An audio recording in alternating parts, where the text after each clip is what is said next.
नमोस्तुते महामाये मातंगी मोड़ेश्वरी सर्वकष्ट हरे देवी भक्ति मुक्ति प्रदायिनी धर्मारण्ये स्थिता देवी विद्यारण्ये संस्थिता रक्ष रक्ष महादेवी मोड़ कुलोधारिणी धर्मारण्ये तीर्थ स्थाने संस्थिता भवतारिणी दुष्ट कर्णाट की धाता श्यामला रूप धारिणी मोड़ जनहा वंदिता मातंगी मोड़ कुले कृपा करो सिद्धि बुद्धि प्रदे देवी अष्टादश भुजधारिणी।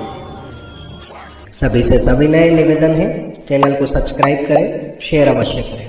वीडियो पसंद आने पर लाइक भी करें। आप कोई सलाह देना चाहते हैं अथवा आप कुछ जानना चाहते हैं तो आप कमेंट बॉक्स में कमेंट जरूर करें।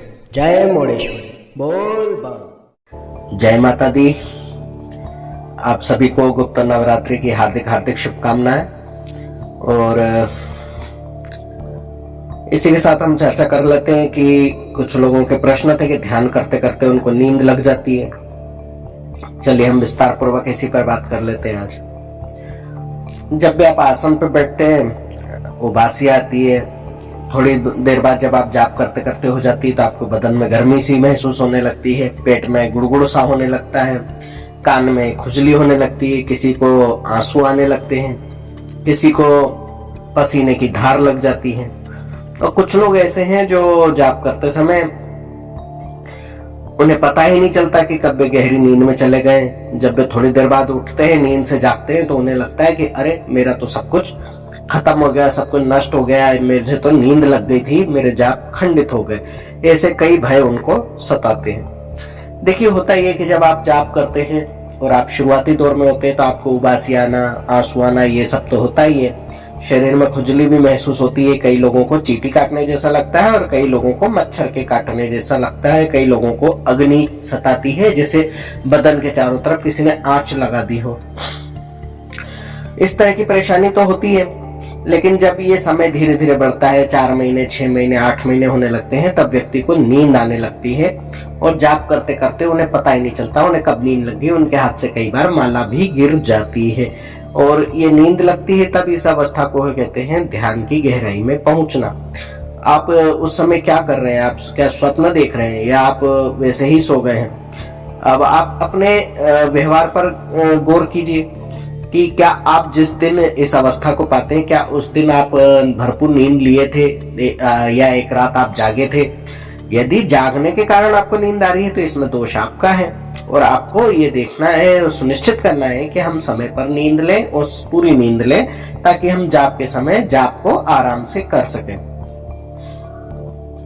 इसी के साथ जब आप भरपूर नींद लेने के बाद जाप आदि करते हैं तब होता क्या है कि आपको जाप के समय जाप करते करते आप एक शून्य अवस्था में पहुंचने लगते हैं। देखिए मन का तो कार्य है गति करना, इधर उधर की बातें सोचना। मन अपना कार्य कर रहा है और आप अपना कार्य कर रहे हैं। आप जप में लगे हुए हैं, आप निरंतर जप में लगे हुए हैं, आपकी उंगलियां मन के फेर रही हैं, आपके मुख जो होंठ हिल रहे हैं, आपकी जिह्वा हिल रही है, वो मंत्रोच्चार मिल रही है। आप हृदय से जो है मंत्र के जप के लिए बैठे हुए हैं। जैसे ही आपके दिमाग में कोई गलत विचार आता है या कोई ऐसा विचार आता है जो दिन भर की परेशानियों से संबंधित हो या भूली बिसरी बातें याद आती हैं, आप उसको इग्नोर करके फिर भगवान की तरफ जाते हैं। और जैसे ही आप उस पराकाष्ठा की तरफ पहुंचते हैं, आप उस अवचेतन मन की गहराइयों में आप जब डूबते हैं, आप अपने मन के अंधकार में प्रकाश को ढूंढते हैं, तब आप पाते हैं कि आपको वहां नींद सी आ रही है। 2-4 उबासियां आने के बाद आप धीरे धीरे धीरे उबासियां भी कब आना बंद हो गई, कब आंसू आना बंद हो गए, कब आपके मंत्र चल रहे हैं या नहीं चल रहे हैं, हाथ के दाने बढ़ रहे हैं आगे या नहीं बढ़ रहे हैं, मन के सरक रहे हैं या नहीं, आपको कुछ पता नहीं होता। बस आप एक गहरी नींद में होते हैं, एक शून्य में होते हैं। यही तो ध्यान है। ध्यान का मतलब ये नहीं है कि आप कुछ सोचेंगे, कोई चमत्कार होगा, आपके सामने कोई आकर के खड़ा होकर के कहेगा बेटा ये कर, बेटा वो कर। नहीं, ऐसा सब नहीं है। ध्यान में शुरू में जो समाधि स्थिति होती है वो इसी प्रकार की होती है। कई लोगों को ये बहुत लंबी लग जाती है। यह पराकाष्ठा की बात होती है और यही चमत्कारिक बात होती है कि कुछ लोगों की ये समाधि बहुत लंबी लग जाती है। उन्हें जब तक हिला डुला करके उठाया ना जाए वे उस समाधि से बाहर नहीं आ पाते हैं। और इस तरह की समाधियां गुरु के सानिध्य में ही लग पाती हैं, क्योंकि उनकी शक्ति, उनकी ऊर्जा अति तीव्र अवस्था में होती है और सुचारू रूप से कार्य कर रही होती है और वो मन मस्तिष्क को झंझोड़ देती है। उनकी कुंडलिनी जागृत रहती है, उनके दिव्य चक्षु खुले हुए होते हैं, इसलिए वे उस अवस्था तक पहुंच जाते हैं।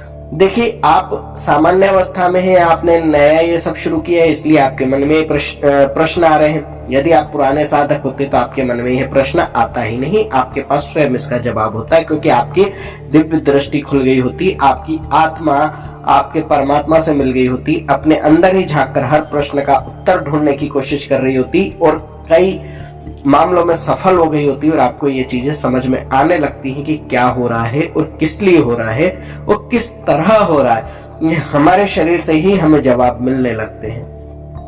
चूंकि आप नई अवस्था में हैं, इसलिए आपके लिए ये प्रश्न और परेशानी का विषय है, तो इसके उत्तर भी जानना आवश्यक है। इसीलिए आपको ये समझाया जा रहा है कि जब भी आप इस तरह की अवस्था में जाते हैं तो इससे न घबराना है, न डरना है, न चौंकना है।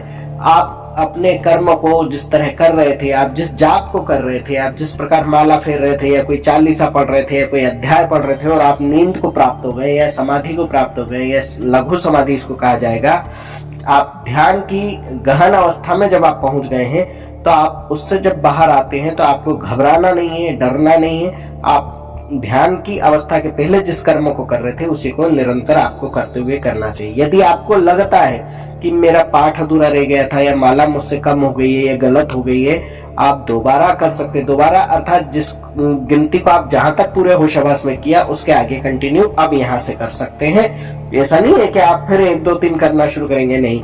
आपने अगर 5 माला कर ली थी, 6ठी माला में आपको नींद आ गई है और जब आपकी आंख खुलती है तब आपको पता नहीं है कि 7 8 माला हो गई है या वही हुई है, तो आपको ये तो पता है कि हम 5 माला कर चुके थे, तो आप 6ठे से फिर कंटिन्यू कर लें ताकि आपने जितने भी मालाओं का नियम लिया है वो पूर्ण हो जाए। यह मैंने उदाहरण के लिए बताया है, वो तो अब आपको पता है कि आप कितनी माला करते हैं और कितनी करने के बाद आपको नींद लगी है। इस तरह से आप समझ सकते हैं। देखिए, ये तो पॉजिटिव संकेत है, ये नेगेटिव बिल्कुल भी नहीं है, ये बिल्कुल सकारात्मक संकेत है। जब आपको ध्यान में नींद लग रही है तो ये नींद नहीं है, ये ध्यान की एक परम अवस्था है। और नींद लगना अगर होता है ये तो आप बैठे नहीं होते, आप लेट गए होते, आप सो गए होते। अब ऐसे में एक प्रश्न उठता है कि हाथ से माला छूट गई, तो जाहिर सी बात है कि जब आप ध्यान में हैं, अब नींद में हैं, अब आपको पता ही नहीं है कि आप माला जप रहे हैं या नहीं जप रहे हैं और वो कब आपके हाथ से सरक जाती है, आपको कुछ ध्यान नहीं है। तो इसमें कोई डरने या घबराने की बात नहीं है। आप बिल्कुल उसको समझदारी से आगे करें और निरंतर उस चीज को करते रहें। आप कभी अपने कर्मों को न छोड़ें। अगर आप अपने कर्मों को छोड़ देते हैं तब जरूर ये सब खंडित हो जाएगा, यानी कि आपके जो अनुष्ठान है, तपस्या है या जो आपका नियम है वो खंडित हो सकता है। तो अब आप समझ गए होंगे कि ध्यान में नींद लगना एक बहुत ही सकारात्मक संकेत है और बहुत शुभ संकेत है।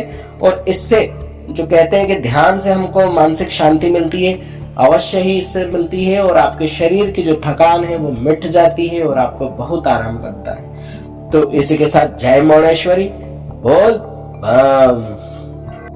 ओम मणिक्यमणामप्लाल्यन्तीं मदालशां मंजुलवाग्विलासां महेन्द्रनीलं द्युतिकोमलांगीं मतं कन्या मनसा स्मरामि।